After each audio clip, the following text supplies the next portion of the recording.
Yo llevo décadas estudiando cómo funcionan los imperios. Y déjame decirte algo que rara vez se admite en público. Cuando uno observa a México desde la distancia, parece un país más dentro del tablero global. Pero cuando yo analizo sus flujos, su posición, su historia, surge otra verdad. México no es un actor periférico, es una bisagra estructural del sistema, un territorio donde cada intento de dominación termina revelando una grieta en el propio imperio que lo intenta.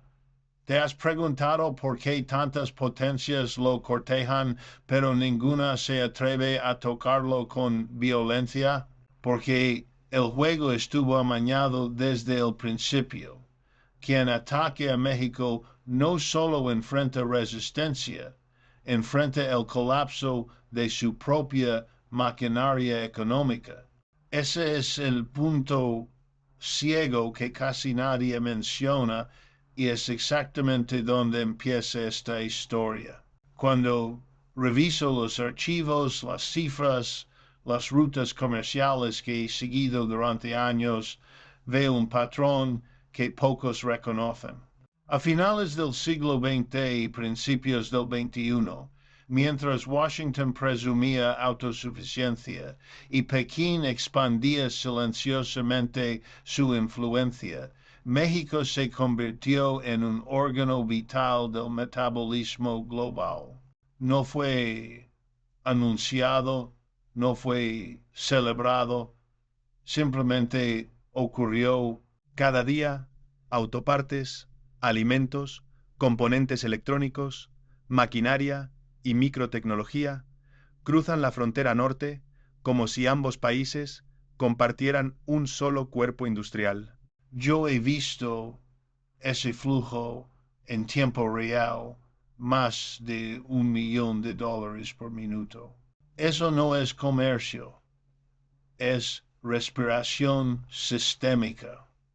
Y mientras Estados Unidos se ataba a la manufactura mexicana, China movía piezas estratégicas, empresas trasladando producción a Monterrey, Tijuana, Guadalajara, usando el territorio mexicano como una segunda piel para entrar al mercado estadounidense sin provocar alarmas arancelarias. En ese proceso México dejó de ser una nación invadible y se volvió un engranaje esencial. Cada intento histórico de controlarlo terminó transformándose en dependencia.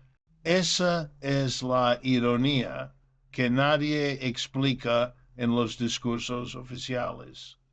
Mientras el mundo miraba hacia otros continentes, México se instalaba en el centro del sistema.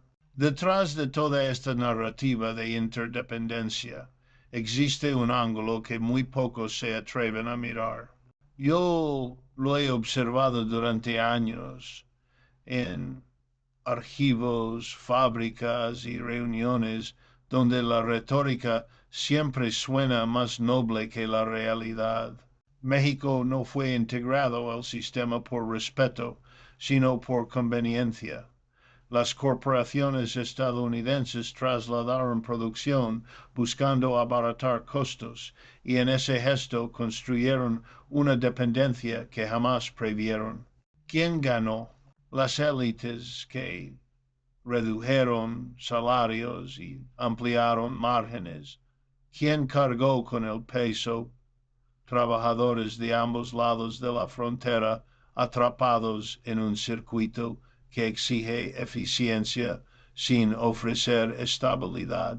Aquí aparece la fractura estructural. El juego no solo estuvo amañado, estuvo diseñado para ocultar quién sostiene a quién. Y todavía hay otra grieta más profunda. Cuando un imperio presume autonomía, suele hacerlo para encubrir que su respiración económica depende de manos ajenas.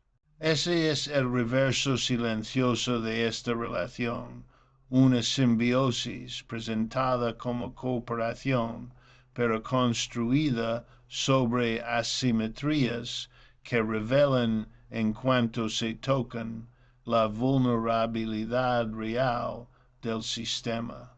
Una verdad incómoda que redefine los límites del poder global. Cuando uno observa el tablero internacional desde arriba, algo que yo he hecho durante décadas, se vuelve evidente que México no solo sostiene a sus vecinos, sostiene una parte crítica del equilibrio mundial. La dependencia estadounidense convierte al país en un fusible global. Si se corta su flujo industrial, la manufactura norteamericana se apaga, pero también se encadenan efectos en Europa, Asia y Medio Oriente.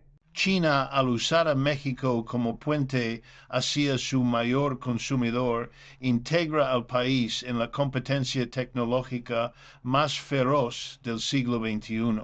Rusia lo ve como un espacio simbólico para tensar a Washington sin arriesgar confrontaciones directas. Y la Unión Europea depende de la estabilidad latinoamericana para mantener vivas sus industrias verdes, su transición energética y sus rutas comerciales. Cada uno, por razones distintas, necesita que México permanezca estable, productivo, conectado. Aquí aparece la fractura que pocos admiten. Un país tratado durante décadas como periferia terminó convertido en un eje sin el cual el sistema global pierde ritmo. En un mundo donde las guerras ya no se definen por tanques, sino por cadenas logísticas, México es una bisagra que sostiene a potencias que jamás reconocerán hasta qué punto dependen de ella. Cuando uno baja del nivel geopolítico y observa la vida cotidiana, las cifras dejan de ser abstractas.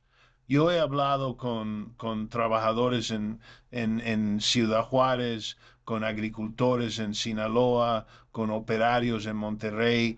Todos forman parte de esa arteria económica que sostiene imperios enteros, pero viven lejos de los beneficios que esa dependencia produce.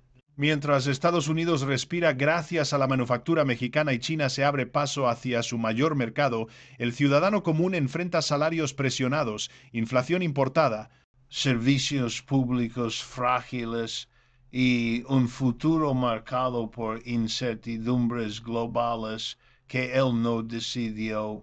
¿Te has preguntado quién absorbe el costo cuando el sistema tiembla? Siempre son los mismos.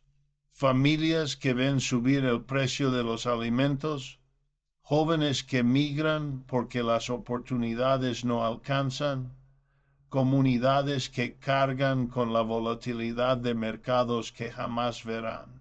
Y aún así, en cada crisis que yo he estudiado, surge algo que ningún análisis técnico puede medir, una cohesión silenciosa. México, cuando se siente amenazado, se reconfigura desde abajo, no con discursos, sino con redes, barrios, comunidades que sostienen lo que los sistemas financieros no pueden. Esa es la paradoja humana del país que todos necesitan, pero pocos comprenden. Después de tantos años analizando imperios y sus grietas, yo veo a México como una pieza que nadie puede mover sin que el tablero entero se resquebraje. Es como una columna que sostiene un techo demasiado pesado. Todos se apoyan en ella, pero ninguno admite cuán frágil sería el edificio sin su presencia. Y sin embargo, la verdadera fuerza del país no está en sus tratados ni en sus fábricas, sino en un espíritu que ha sobrevivido a invasiones, traiciones y saqueos. Un espíritu que se recompone cada vez que el sistema intenta moldearlo. Ahí está la pregunta que queda abierta para el futuro. ¿Qué ocurre cuando un país indispensable decide redefinir su lugar en el mundo?